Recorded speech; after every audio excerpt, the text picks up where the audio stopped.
ada nggak keinginan coach besok-besoknya melatih Riau itu? Ya, kemarin saya juga sedikit menyesalkan ya, PSPS diambil alih oleh orang Malaysia. Itu dia. PSPS itu bukan lagi miliknya orang Pekanbaru. Gak pernah melatih di Persikalis Bengkalis. Tahun berapa tuh Bengkalis? Tahun berapa tuh Pak? Bapak juga saya ketemu Bapak di situ. Dan pertandingan tersebut memang banyak dramanya sekali. Dramanya. Ya, drama prank, ya prank apa semua ya kan. Wasit juga bikin drama dia.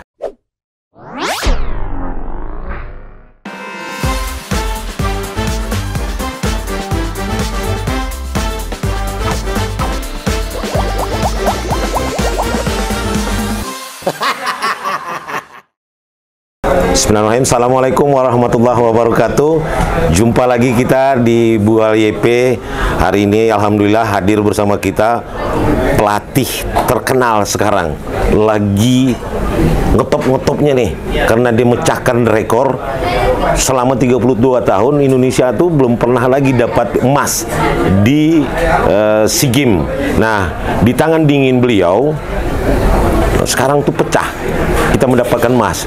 Beliau sekarang hadir di tengah-tengah kita, Bapak Coach Indra Sapri hadir. Selamat sore. Sore. Ya. Selamat atas kerja kerasnya sehingga mendapatkan doa semua. Terima. Ini Pak Indra, terima kasih Coach Indra sudah hadir bersama kita. Selamat sore Pak Indra. Ini Pak Indra, kemarin ini memang saya dengar informasinya selalu ke Pekanbaru tuh memang pingin lihat pusara ibu yang sangat dicintai. Itu gimana ceritanya tuh? Selalu saya dengar dalam kesepitan apapun, dalam mau tanding apapun mesti ziarah nih. Kenapa cinta sama ibu nih, Cana? Iya, kalau ditanya kenapa memang semua orang cinta ya? Cinta sama ibu ya semua orang lah ya. Tapi memang saya biasanya kalau mau mengikuti event, tapi bukan khusus hanya event lah. Begitu saya ada kepingin ziarah, saya datang ziarah. Tapi memang kemarin sebelum SEA Games dimulai, saya hadir dan saya sempat berdoa dan membacakan Al-Fatihah untuk ibu saya, dan nanti kalau medali emas saya akan kalungkan medali emas di nisannya ibu saya. Tadi saya sudah lakukan itu dan ya sedikit kebahagiaan, bangga, haru, karena doa itu akhirnya dikabulkan Allah untuk itu ya. Coach, ya selamat Coach sekali lagi atas prestasi. Coach, kita pingin dengar juga cerita tiba-tiba Coach itu kenapa tertarik dari kecil bola. Tadi saya dengar dari rekan Coach mainnya dulu di Pematang Sawah, tapi orang kan banyak setelah jadi pemain bola dia udah nggak main lagi, tapi Coach kan terus main bola, akhirnya jadi pelatih, akhirnya dengan keyakinan AFF 19 ya sekarang di puncak terakhir ini, dan itu juga mengharumkan nama Indonesia. Nah, boleh kami dapat cerita sedikit lah tentang ketertarikan sama bola ini? Jadi kalau ketertarikan ini dari SD ya. Dari SD ya. Cuman kan memang seperti yang kita ketahui kan, kami itu berlatih di desa itu kan tidak ada pakai pelatih. Pematang jadi, gitu ya. Jadi berlatih sawah, kalau ada panen udah selesai, terus kita ratain dan kita main di situ. Kalau enggak di kebun-kebun yang kosong, yang di kampung gitu lah ya. Kampung, ya. Jadi enggak ada pelatih sampai berumur SMP udah mulai main ke lapangan yang memang di desa saya itu ada lapangan sepak bola, dan mulai saya bermain dengan yang orang-orang yang lebih besar lah ya. Saya SMP, saya ikut latihan dengan pemuda-pemuda yang sudah berumur, karena memang saya masih ingat ada klub namanya di kampung saya itu Persatuan Pemuda Lubuk Nyiur, PPLP ya kan namanya. Dan saya mulai diajak oleh ya senior lah. Nah. Baru SMA ikut. SMP itu udah mulai ada pelatih, tapi belum ada pelatih yang sertifikat. Artinya pelatih kampung lah. Pelatih kampung. Ya, jadi di SMA saya baru pindah ke SMA 2. SMA 2 di Padang ya. Oh, pindah ke Padang nih ya ceritanya. Pindah ke Padang. Dari kampung tadi ke Padang ya. Pindah ke Padang. SMP-nya saya di ibu kota kecamatannya. Di Pasar Kuok namanya. Jadi setelah itu baru saya pindah ke Padang dan masuk di SMA 2 itu karena main sepak bola. Oh, karena sepak bola ya. Nah, kebetulan memang ada orang kampung saya yang jadi guru di situ. Oh. Jadi ada guru olahraga waktu kita kenal ya. Bukan. Dia guru matematik. Oh, guru matematik. Tetapi ada hubungan saudara lah. Wah, akhirnya pindah ke situ ya. Saya pindah ke situ dan 1 tahun saya di SMA 2 ada namanya klub PS Makudum. Jadi orang yang punya hotel itu Pak Makudum namanya. Dia hobi bola. Dia buat klub. Dan saya ditarik tinggal di Makudum itu. Di hotel dia? Di hotelnya dia. Dan sambil kerja nih ceritanya enggak? Enggak, saya enggak kerja. Sambil sekolah. Gitu ya, sambil sekolah. Dari 81 sampai 93. 13 tahun. 13 tahun lama ya? 13 tahun saya situ. Sampai saya menikah dan saya keluar. Nah, itu awal saya sudah pakai pelatih. Saya mulai karir juga di PSP Junior. Ya. Setelah itu pernah jadi pemain PSP Senior. Iya. Nah, karir kepelatihan sebenarnya pendek sekali saya. Dan tahun 2000. Sebentar, Coach. Saya mau pemirsa mungkin mau tahu juga. Itu kapan Coach pindah ke sambil apa ya? Coach kapan pindah itu ke Jakartanya ceritanya nih? Ya, makanya saya coba lanjutin. Tahun berapa itu ke Jakarta? Kalau ke Jakarta itu tahun 2011. Tetapi sebelum masuk situ, kenapa saya setelah itu karir kepelatihan saya mulai tahun 91. Jadi waktu itu ada program pemerintahan Jerman dengan Indonesia. Program Kota Kembar Widelsheim dan Kota Padang. Oh iya. Sister City ya. Jadi ada namanya pelatih Coach Adolf Remy. Dia diperbantukan untuk meningkatkan kualitas sarana dan prasarana, kualitas tim di Sumatera Barat. Nah, dia peganglah tim PSP Padang. Nah, saya mulai belajar melatih itu di situ. Saya 3 tahun jadi asistennya dia dan saya juga diberikan kesempatan untuk banyak belajar di situ. Itu saya mulai karir kepelatihan dan belum punya sertifikat. Nah, baru di akhir di awal kepelatihan dengan Adolf Remy saya asisten, saya mengambil lisensi terendah namanya C. CAFC di Jakarta waktu itu.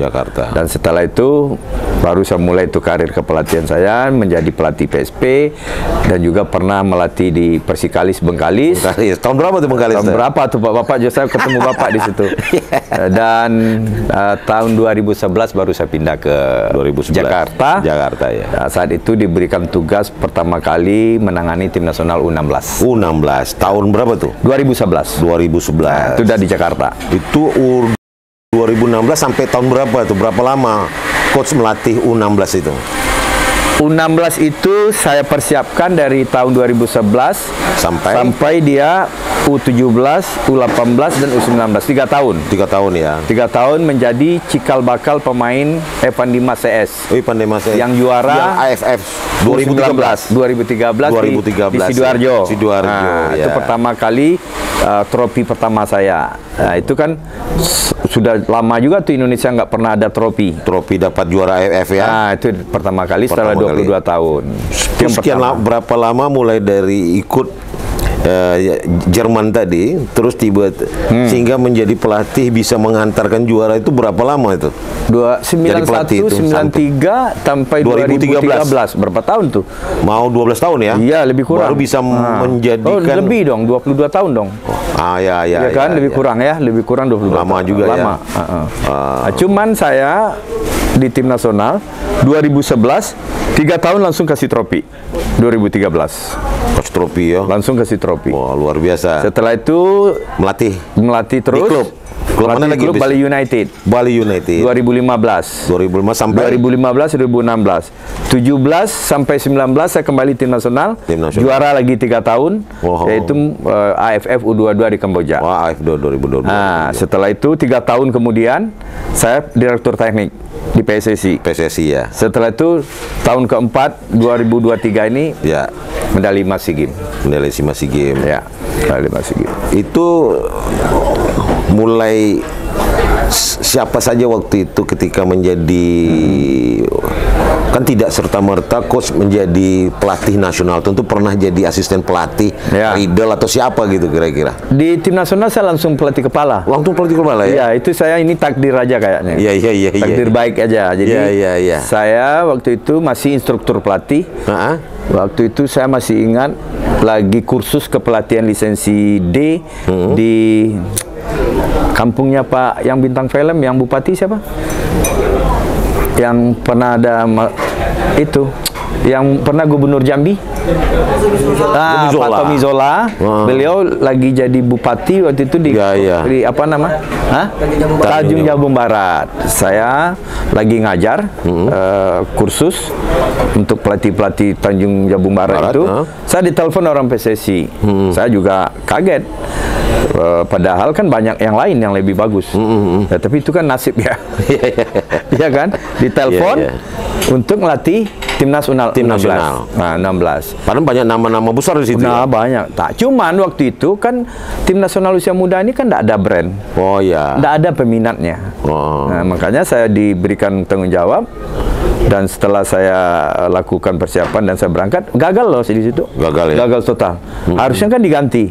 Cuma karena tidak ada peminat itu, tidak diganti. Nah, setelah itu, setelah saya evaluasi, rupanya memang pemain-pemain yang 56 yang dikasihkan PSSI ke saya itu memang kualitasnya kurang baik. Setelah itu saya evaluasi dan saya lakukan pencarian pemain sendiri. Harus kan mencari pemain kan dari kompetisi kan. Kompetisi usia muda waktu itu nggak ada. Sistemnya nggak ada. Ya kan, berarti nggak punya sistem yang baik waktu itu. Makanya terkenal lah waktu itu saya dengan belusukan ke semua provinsi. Mencari pemain ya, pemain muda yang berbakat. Itu awalnya dan terus 3 tahun saya bangun dan akhir juara. Oke, coach. Kita juga pengen tahu nih, tiba-tiba kan kita sudah ada pelatih Korea tuh. Kan gitu, coach. Nah, kok coach bisa dipercaya megang SEA Games ini kan gitu. Orang pada bertanya tuh, kok bisa nih ada pelatih nasional Sintayong, terus kok tiba-tiba dipilih beliau? Berarti kan artinya kepercayaan. Gimana ceritanya tuh? Jadi waktu itu kan kita ada Piala Dunia U20. Nggak jadi itu ya? Enggak, bukan karena nggak jadi itu. Iya, tapi kan sudah dilatih ya, sudah terus ya. Ini pemainnya sudah ada. Dan itu akan dilangsungkan tanggal 20 Mei. Oke. Bertabrakan dengan jadwal SEA Games.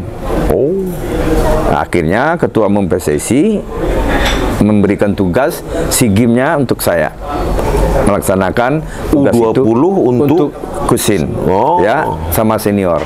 Gitu. Kenapa? Karena waktunya bersamaan. Ya. Waktunya bersamaan. Nah, U20 ya. U20 yang Piala Dunia yang akhirnya batal. Akhirnya batal. Nah, ini tetap lanjut. Tetapi saya udah terlanjur ya. Ketua Umum bilang ya lanjut saja. Berarti nasibnya lebih bagus ini ya, hokinya. Iya, bisa jadi memang udah jodoh. Iya kan. Dan saya lakukan persiapan dan saya seleksi pemain sendiri. Maka dapatlah 20 pemain tersebut dan ada 5 pemain kalau nggak salah yang baru, benar-benar baru ya. Dari banyak itu orang juga bertanya kenapa pemain muda banyak yang kenapa? Jadi banyak, kan ada pengalaman yang sekarang berserakan di mana-mana itu kan nggak diambil seperti dulu kan, diambil dicaplok dikumpulin. Ya maka banyak yang kemarin itu banyak yang protes. Kan banyak pemain-pemain yang U20 yang Piala Dunia yang bagus-bagus. Iya. Kalau untuk saya, pelatih kan punya cara sendiri, tapi kan punya cara sendiri apa yang akan jadi game plan-nya dia.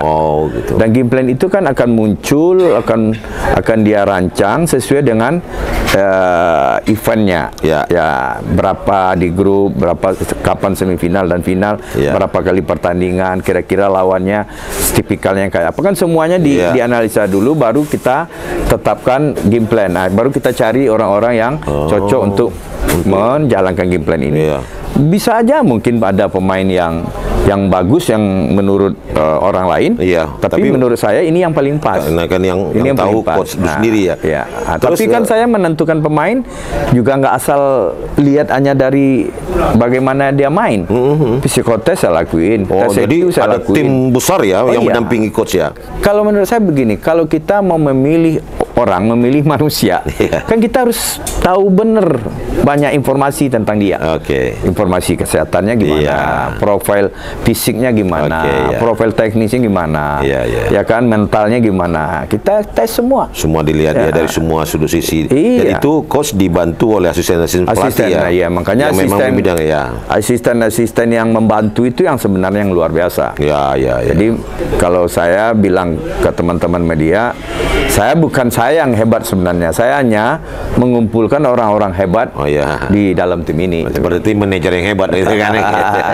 Iya kan. Itu gimana dengan waktu itu kan kondisi psikologisnya kan luar biasa, apalagi ketika berhadapan dengan Vietnam menjelang final itu, tuh coach gimana memberikan semangat, memberikan kekuatan mental mereka sehingga mereka harus jadi juara nih. Karena yang berat itu kan ketika bukan Thailandnya tapi kata orang Vietnamnya yang berat waktu itu. Itu gimana ceritanya coach? Jadi memang tim itu mulai kita persiapkan tanggal 1 Maret. 1 Maret ya. Sampai 16 Maret ya kan. Dari situ kita udah mulai itu mendevelop anak-anak. Pertama kan memang diawali dengan pemilihan pemain kan. Sebelumnya saya memilih tim behind the team, tim pelatih.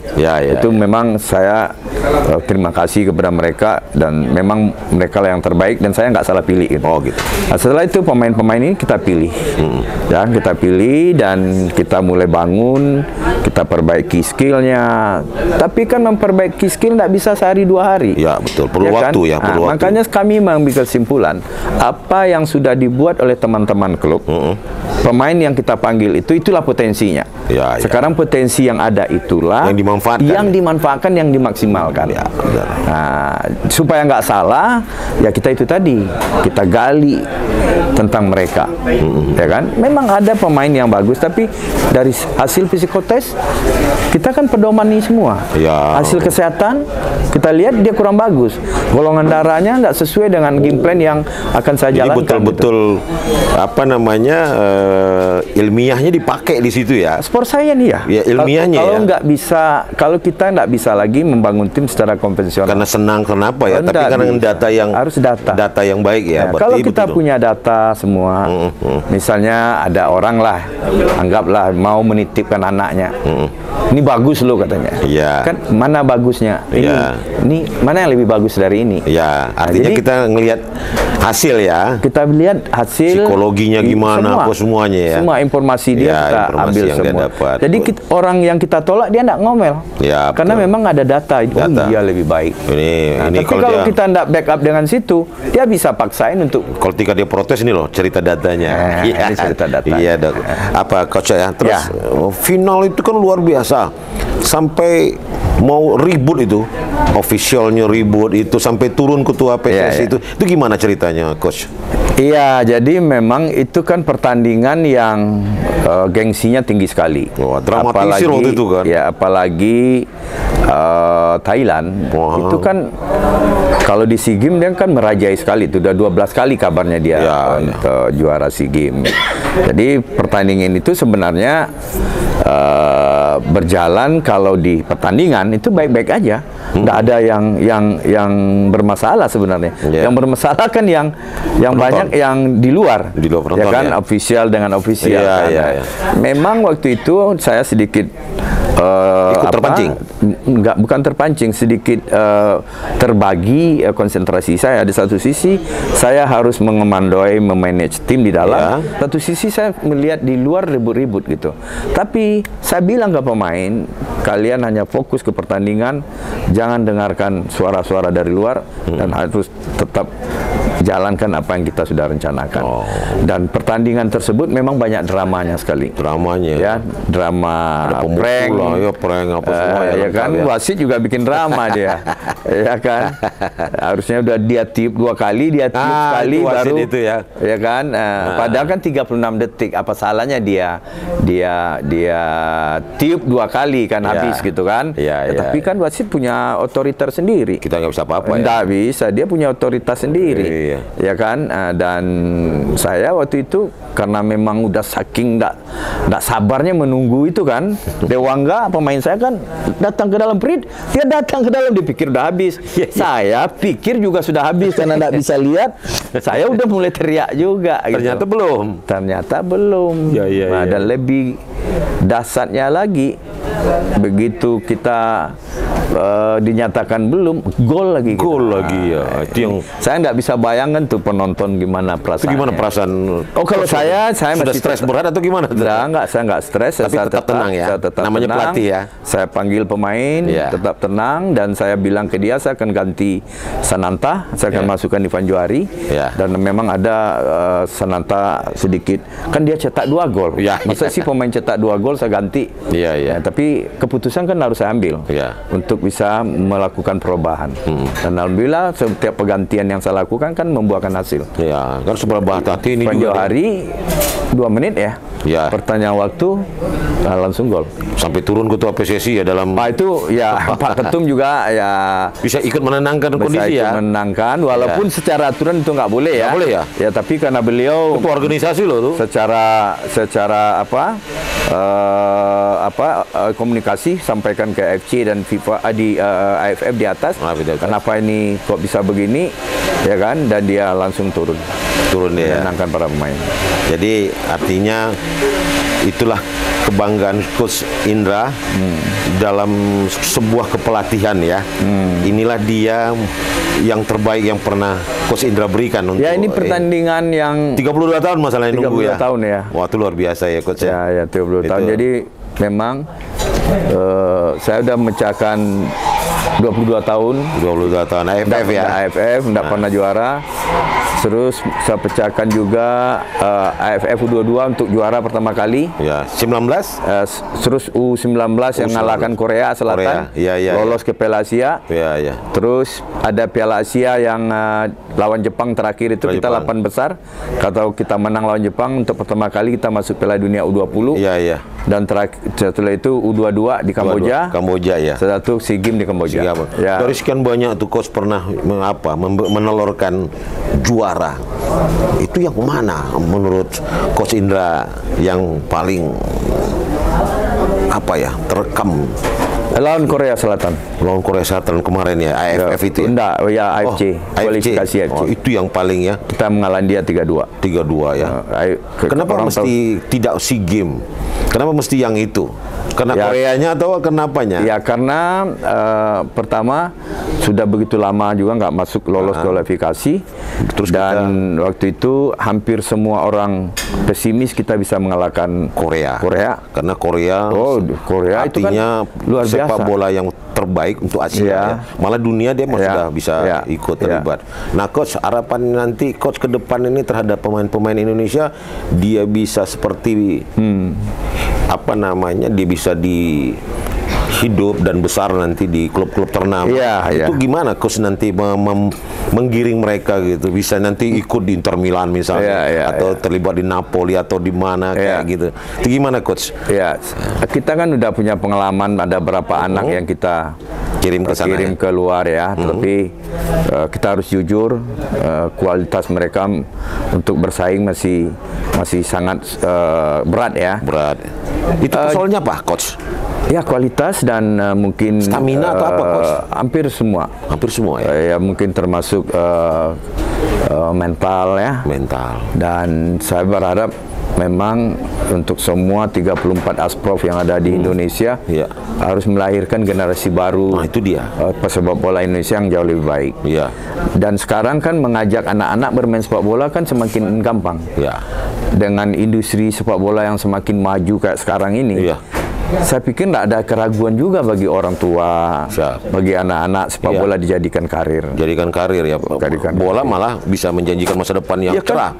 Kan udah banyak terbukti. Ronaldo atau siapa, Messi. Jangan kan Ronaldo, yang lokal aja. Lokalnya sudah lumayan gajinya. Kayak Rido, kayak sudah mewah mereka kan. Udah mewah ya, Coach. Nah, cita-cita Coach setelah SEA Games ini, apakah nanti akan pingin di Asian Games? Iya, kemarin kan memang sudah disampaikan ya oleh Ketua Umum PSSI bahwa saya setelah ini diberikan tugas untuk menangani U23 dan Asian Games. Oh, Asian Games berarti 2 U23 dan Asian Games. Asian Games ya kan, dan Coach Sintayong di senior dan semua kegiatan senior FIFA Matchday dan lain sebagainya termasuk Piala Asia. Dan memang sampai hari ini kan belum ada keputusannya, kontrak barunya. Oh, kontrak barunya. SK barunya. Siapa yang bakal ditunjuk jadi pelatih? Kita tunggu aja. Cuman sudah pernah dijanjikan, disampaikan oleh di Ketua media, PSSI di media juga bahwa Coach nanti yang akan melanjutkan itu ya.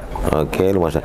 Coach, terakhir nih Coach, terkait dengan kondisi Riau sekarang, mungkin Coach lihatlah pernah di Riau selalu gini, kayaknya kan PSPS ini kurang lah. Sementara di Jawa sekarang kan kalau kita boleh, Raffi Ahmad apa semua sudah mulai terjun ke industri sepak bola nih. Kalau di Riau nih masih katakanlah malah nggak ada nih. Kenapa penyebabnya ini? Mungkin Coach bisa memberikan pandangan sehingga nanti PSPS Pekanbaru ini bisa muncul kembali. Zaman-zaman pernah dulu yang Primavera itu pernah di sini dulu. Nah, ini gimana? Bima Sakti CS itu. Ya, kemarin saya juga sedikit menyesalkan ya, PSPS diambil alih oleh orang Malaysia. Itu dia. Tapi alhamdulillah saya mendengar kabar hari ini itu kan sudah diambil alih oleh teman-teman yang di Pekanbaru lagi. Saya nggak tahu siapa yang ngambil alih lagi, tapi yang jelas itu klub sudah kembali ke Pekanbaru. Dan saya berharap memang walaupun sekarang baru Liga 2, saya berharap memang ada di Riau ini tim yang Liga 1. Liga 1. Nah, oleh sebab itu selayaknya PSPS itu bukan lagi miliknya orang Pekanbaru. Itu dia. Kalau bisa Riau merasa memiliki. Dan kalau memang sepakat untuk menukar nama menjadi PSPS Riau apa, Riau FC, kan macam-macam lah namanya. Artinya sudah mewakili Riau. Kalau memang, tapi kalau cukup hanya PSPS karena historinya, ya udah PSPS Riau, PSPS Pekanbaru Riau. Gitu. Harus ada muncul Riaunya ya. Iya, muncul Riau supaya semuanya merasa memiliki gitu. Karena kalau memang itu terjadi, ini main di Liga 1, saya pikir bisa memberikan efek domino lain loh. Ya kan, kebersamaan orang Riau akan kelihatan. Itu muncul nanti orang sudah mulai memasang jersinya. Kan banyak yang akan hidup. Ya kan, itu akan hidup dari apalagi industri. Kita udah punya stadion yang luar besar biasa sekali. Ada dua Coach? Satu di Stadion Utama, satu di Rumbai. Nah, itu kan kalau tidak dihidupkan industri ini kan sayang. Nah, orang kan sekarang malah orang Arab berlomba ngambil klub kan gitu. Nah, kita kok diam-diam padahal ini bola ini kan industri yang menjanjikan penghasilan, pendapatan di situ. Dan orang banyak hidup dari sana. Ya, karena memang di sepak bola profesional itu kan pendapat itu ada 5. Memang ada hubungannya semua dengan supporter, dengan yang support, supporter, masyarakat dan lain sebagainya. Pendapatan pertama kan tiketing. Yang kedua sponsor. Kan dulu saya pernah lihat sukses tuh PSPS mengumpulkan sponsor-sponsor. Dari Chevron atau apa ya. Dan lain sebagainya. Harus mereka itu ya. Yang ketiga kan merchandise. Merchandise kan dari penonton juga, ya kan? Merchandise, alat baju, jersey apa semua kan bisa dijual. Yang ketiga baru dari transfer fee. Transfer fee itu yang belum mungkin agak sulit. Transfer fee itu maksudnya jangan ada lagi pemain-pemain yang kontrak setahun. Nah, di kontrak 5 tahun, di tahun ketiga prestasi puncaknya dia lagi bagus dijual 10, diambil pemain yang memang belum top tapi harganya 5. Kita untung 5. Itu yang dimaksud selisih transfer fee. Terus yang terakhir baru nanti kalau udah Liga 1 kan disiarkan TV. iya. dapat Red TV. Ini kan baru Liga 2 ya kan? Liga 2. Harus naik dulu ke Liga 1. Baru dia masih bisa masuk ke Indosiarnya atau CTP-nya kan gitu-gitu. Iya, nanti dapat dia Red TV. Dapat dia apa ya pemasukan dari sana ya. Saya pikir PSPS bisa maju di Riau. Dan karena pasarnya juga, kan saya pernah main di sini di lapangan itu penuh loh stadion. Penuh. Nah, karena kalau tim PSPS berprestasi, pengelolaannya bagus, pasti dicintai masyarakat Riau. Ada nggak keinginan coach besok-besoknya melatih Riau? Iya. Ini dulu nih kita tanya. Nasib itu kan nggak tahu kita. Artinya tidak tertutup kemungkinan untuk bisa melatih Riau. Sepanjang tapi melatih atau tidak melatihnya saya di Riau, saya tadi di rakerdanya KONI saya sampaikan, saya sudah merasa orang Riau. Karena ibu saya disemayamkan di sini, di Riau. Selalu sini kan? Iya, dan saya juga kemarin dengan petinggi-petinggi sepak bola di Riau, saya bilang saya siap membantu kapanpun juga. Oke. Terima kasih coach sudah hadir di Bual YP sore ini. Luar biasa kami dapat penghormatan coach Indra yang sudah bisa membawa nama harum Indonesia. Sudah hadir di Bual YP di Riau Online. Sekali lagi saya mengucapkan selamat. Masyarakat Riau juga mengucapkan selamat kepada coach Indra yang saya juga dalam kesempatan ini mohon izin mengucapkan terima kasih kepada masyarakat Riau atas doanya yang telah mendoakan, mensupport tim nasional SEA Games sehingga apa yang kita cita-citakan dan kita doakan terkait. Amin. Terima kasih coach sekali lagi. Terima kasih kita sudah selesai Bual YP sore ini bersama coach terkenal sekarang nih, sudah membawa nama harum Indonesia pada SEA Games dan Indonesia mengantarkan Indonesia juara sepak bola SEA Games. Sekali lagi coach terima kasih atas kehadirannya. Selamat sekali lagi. Kami juga berdoa masyarakat Riau khususnya untuk mendoakan coach bisa nanti melatih SEA Games dan U23 yang bisa nanti menghantarkan lebih baik lagi nama Indonesia di percaturan sepak bola baik itu di tingkat Asia maupun internasional. Sekali lagi terima kasih coach. Terima kasih banyak. Selamat